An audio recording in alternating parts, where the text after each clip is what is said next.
Les partis du groupe de l'appel du 9 avril 2015 ont été informés par voie de presse le mardi 25 août 2015 de la décision du Conseil constitutionnel relative à l'inéligibilité de certains de leurs membres aux élections couplées d'octobre 2015. Par cette décision, la preuve est encore faite que l'inclusion tant prônée dans la charte de la transition n'est qu'un leurre. Elle constate tout simplement l'exclusion des partis de l'ex-Front républicain et alliés aux prochaines élections. Un tel acte s'interprète comme suit. Premièrement, la décision du Conseil constitutionnel viole la loi parce qu'elle a été rendue ordinaire, légale, au regard de l'article 96 du Code électoral qui dispose que le Conseil constitutionnel doit se prononcer dans les 8 jours de sa saisine après la clôture des délais. Deuxièmement, la décision du Conseil constitutionnel viole la Constitution elle-même.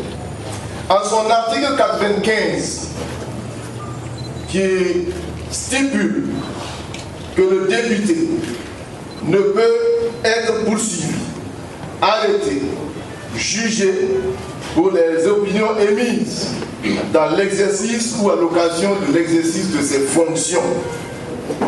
Le Conseil constitutionnel a passé outre la Constitution pour prononcer les sanctions d'inéligibilité à l'encontre des députés couverts par l'immunité parlementaire.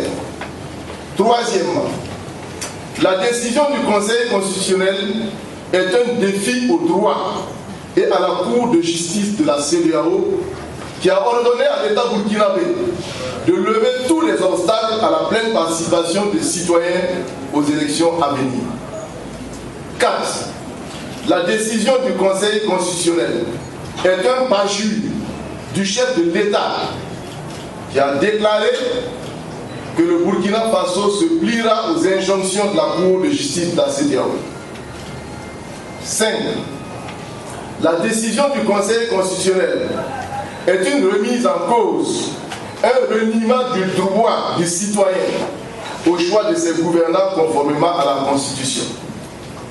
Par conséquent, nous estimons que cette décision porte en elle-même les germes de la division des fils d'un même pays et puis les prédispose à l'affrontement.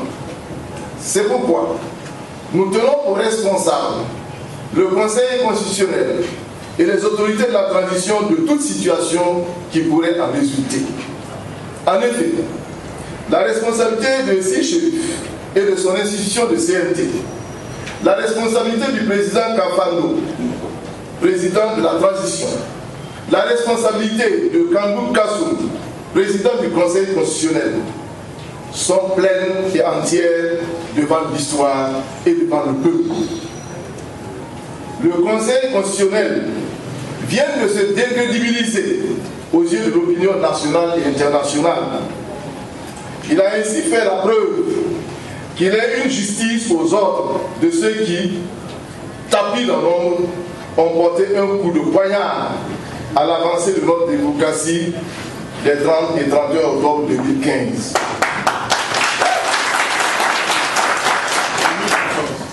En réalité, ceci est une légitimation de ce coup d'État. Par ce refus de dire le droit, le Conseil constitutionnel se disqualifie de son rôle de gardien de notre loi fondamentale, dont les dispositions de l'article 95 sont suffisamment éloquentes. À quoi ressemble le Conseil constitutionnel du Burkina Faso lorsque lui-même, institution judiciaire suprême au plan national, refuse d'exécuter une décision de justice rendue par une institution judiciaire supranationale, telle que la Cour de justice de la CEDEAO. Il ressemble à tout sauf à un conseil constitutionnel, entendu comme conseil de sages, gardien des lois de la République, sinon qu'il se comporte comme un simple conseil politique d'appui de certaines formations politiques d'appui.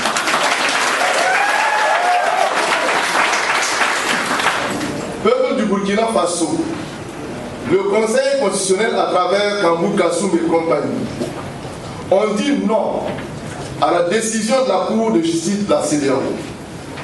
De la même manière, nous disons non à la décision du Conseil constitutionnel qui est anticonstitutionnelle.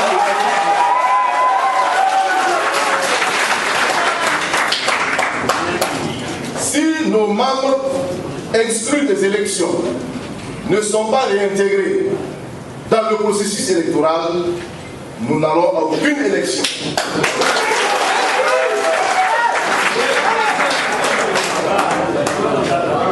Nous refusons ainsi d'avaliser une opération de transmission du pouvoir maquillée en élection. C'est pourquoi nous lançons un appel au chef d'État de la CEDEAO, à la communauté internationale, pour faire respecter la décision de la Cour de justice de la CEDEAO. Nous appelons nos militants à refuser avec détermination